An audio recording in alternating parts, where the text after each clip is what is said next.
छोटे पांडु की याद आ गई, सरसैया पर लेटे हैं तो कह रहे, अरे आज मेरा पांडु लला हो तो, अरे आज मेरा पांडु लला हो तो,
पितामह बाणों की सैया पर पड़े पड़े सिसक रहे हैं। उसी समय अर्जुन को बुलाया तो पितामह भीष्म तकिया दिया।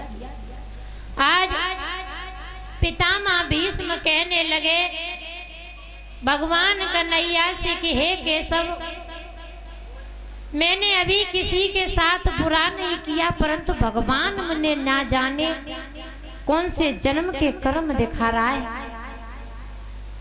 पितामह भीष्म से भगवान कन्हैया कहने लगे तुम अपने जन्मों की याद करो, तुमने किसी के साथ बुरा किया है। उसी समय पितामह भीष्म कहने लगे हे केशव, मुझे अपने 104 जन्म तक की याद है कि मैंने किसी के साथ बुरा नहीं किया, लेकिन भगवान कन्हैया ने कहा हे पितामह अपने 105वें जन्म की याद करो। एक दिन तुम किसी देश के राजा थे तो तुम शिकार खेलते हुए जा रहे थे। पितामह भीष्म एक दिन किसी देश के राजा थे तो शिकार खेलते हुए जा रहे थे, तो रास्ते में उन्हें एक सर्प मिला। तो वो सर्प जो था अपने जीवन की अंतिम श्वास ले रहा था। जब वो सर्प अपने जीवन की अंतिम श्वास ले रहा था तो पितामह भीष्म ने सोचा कि कोई शिकार खेलता हुआ आएगा और ये मर जाएगा। इसलिए पितामह भीष्म ने अपनी धनुष की नोक पर उस सर्प को लिया और ऐसे करके फेंक दिया, तो वो एक सर्प कांटों में जाकर के लिपट गया।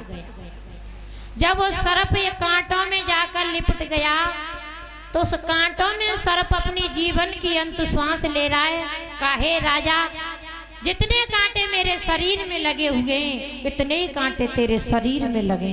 आज पितामह भीष्म को इसलिए सरसैया मिली थी। आज भक्तों जैसे ही धीरे धीरे युद्ध का नजारा बदलता गया तो युद्ध को चलते चलते 17वां दिन होगा। जब 17वां दिन हुआ तो उसी समय दुर्योधन ने कर्ण से कहा हे कर्ण, जाओ और जाकर के तुम अर्जुन को मार करके आओ। उसी समय आज कर्ण चला है। जब कर्ण चला है तो कौरवों की सारी सेना मारी जा रही है और परंतु पांडव तो 5 के 5 ही है, क्योंकि उनके साथ भगवान कन्हैया है। कहते नहीं जाको राखे साइया और मार सके ना कोई, और बाल न बाको कर सके चे सब जग वेरी हो। जिसके जिसके साथी भगवान हो उसका इस संसार में कोई कुछ बिगाड़ने वाला नहीं है। आज उसी समय आज कौरवों की सारी सेना मारी जा रही है तो दुर्योधन कर्ण के पास आया है और बोला है कि कर्ण वीर तन जाय के और दुर्योधन समझाए और पांडव 5 के 5 ही मेरी सेना गई लसाए। हे भैया पता नहीं है कैसा युद्ध हो रहा है, पांडव तो 5 के 5 ही हैं परंतु हमारी सारी सेना मारी जा रही है। और बोला है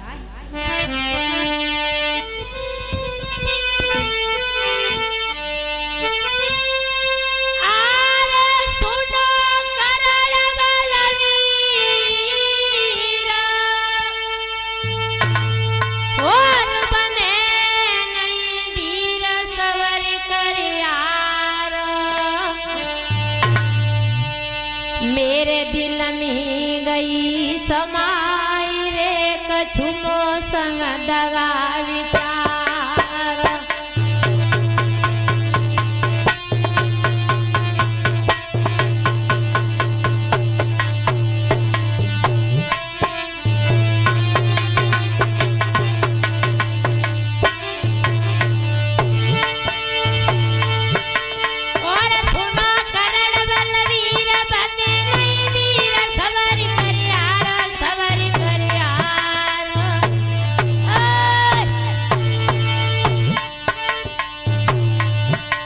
मेरे दिल में गई समाई रे कछुओं संग दगा विचार।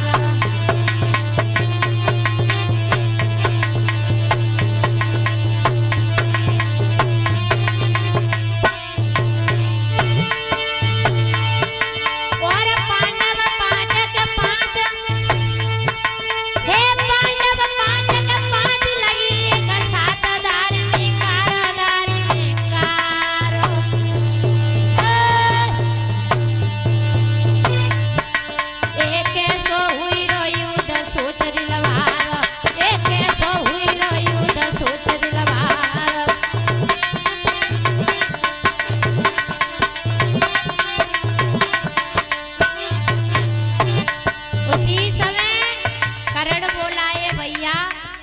तुम्हारे जैसे योद्धा को कहना शोभा नहीं देता, परंतु हम तो सब लोग मन से युद्ध कर रहे हैं और तुम्हें ये कह रहे हो कि तुम मन से युद्ध नहीं कर रहे।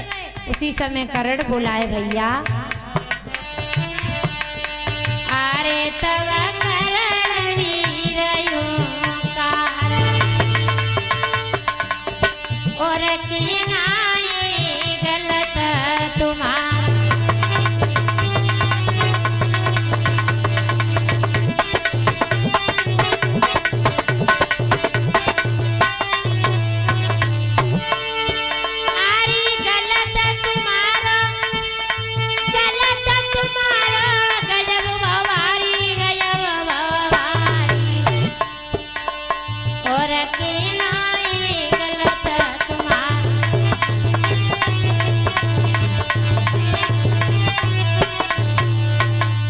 उसी समय कर्ण कहने लगा भैया तुम्हारे ऐसे योद्धा को ये कहना शोभा नहीं देता। पांडवों की विजय इसलिए हो रही है क्योंकि उसके साथी भगवान है। उसी समय दुर्योधन ने आज मामा शकुनी को बुलाया क्योंकि हमारे मामा शकुनी अकल के पुटरिया हैं, वो भी कुछ बता सकते हैं। आज शकुनी मामा है तो उसी समय शकुनी मामा ने कहा कि तुम्हें पता नहीं है कौरवों कि अर्जुन के सारथी भगवान है, वो रथ चलाने में निपुण है, इसलिए पांडवों की विजय हो रही है। अगर मैं आपको एक उपाय बताऊं कि एक कन्हैया के समान एक शल्य है, अगर शल्य को रथ चलाने के लिए दिया जाए तो वो भगवान कन्हैया के समान रथ चलाने में है। इसलिए आज उसी समय कर्ण कहने लगा भैया तुम चिंता मत करो, कल के इस युद्ध में कुंती पुत्र अर्जुन को मैं जीवित नहीं छोड़ूंगा। उसी समय आज ऐसे भगवान कन्हैया को पता चला, कहने लगा अगर कल के युद्ध में अर्जुन मारे गए तो हमारे द्रौपदी को दिए हुए वचन झूठे हो जाएंगे। आज उसी समय भगवान कन्हैया ने अपनी बुआ कुंती को बुलाया, कहा बुआ मेरी एक बात सुनो। कौन सी? बुआ मेरी एक बात सुन लीजिए, बुआ मेरी एक बात सुन लीजिए।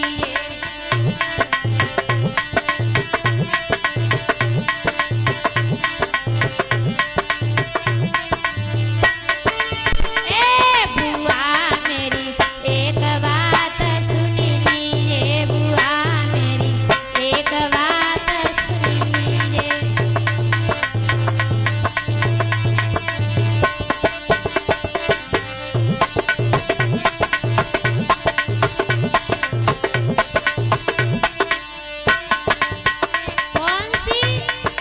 भगवान कन्हैया ने बुआ कुंती को बुलाया, कहा बुआ तुम करण के पास चली जाओ और मैं कह रहा हूँ वो लेकर के आना। क्या? हरि पास चली जाओ बुआ करण के, बुआ करण के जगत लौटी की आइए। बुआ बुआ बुआ मेरी एक बात सुन लीजिए, बुआ मेरी एक बात सुन लीजिए।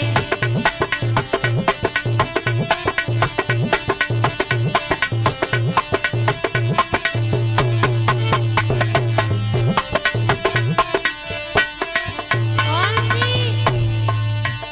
हरि पांच बाण गुर परशुराम के, परशुराम के इन्हीं तुले की आइए। बुआ मेरी एक बात सुन लीजिए, बुआ मेरी एक बात सुन लीजिए।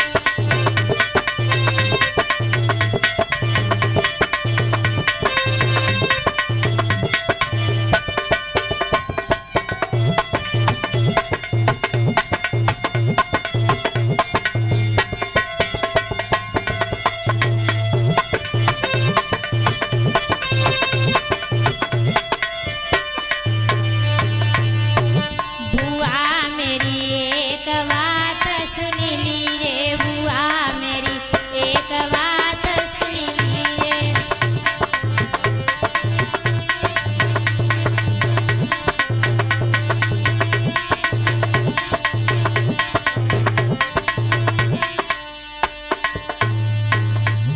आज ऐसे भगवान कन्हैया ने अपनी बुआ कुंती को बुलाया, कहा हे बुआ तुम करण के पास चली जाओ और जो करण के पास 5 बाण गुरु परशुराम के बुआ उन्हें लेकर के आओ। आज बुआ चली है कुंती। आज कुंती सोचती जा रही है कि पता नहीं मैं अपने करण को कैसे मुख दिखाऊंगी। ऐसी अभागिन कपट वाली माँ कौन हो सकती है जो एक पुत्र के प्रति दूसरे पुत्र के